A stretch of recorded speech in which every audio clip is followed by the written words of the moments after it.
శాంతియుతంగా ఇవాళ నిరుద్యోగులు గ్రూప్ 2 కావచ్చు, గ్రూప్ 1 అభ్యర్థులు ఇవాళ శాంతియుతంగా ఇవాళ పోరాటం చేస్తున్నారు. మరి రేవంత్ రెడ్డి గారు ఇవాళ 6 నెలలు 7 నెలలుగా వస్తుంది. మరి విద్యార్థులు ఒక పక్క ఒక గిరిజన విద్యార్థి మోతిలాల్ అనే విద్యార్థి శాంతియుతంగా గ్రూప్ 2 పోస్టులు కావచ్చు, గ్రూప్ 1 పోస్టులు కావచ్చు పెంచమని వాళ్ళ శాంతియుతంగా అమరణ చేస్తే ఈ ప్రభుత్వం సిగ్గులేని రేవంత్ రెడ్డి ప్రభుత్వము ఇప్పటి వరకు కూడా స్పష్టమైన విధానం ఇవాళ ప్రకటించలేదు.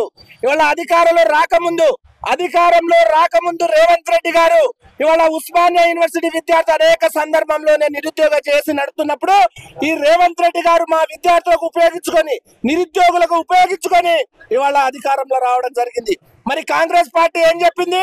ఆ రోజు ఇవాళ యూత్ డిక్లరేషన్ ఇవాళ ప్రకటించడం జరిగింది.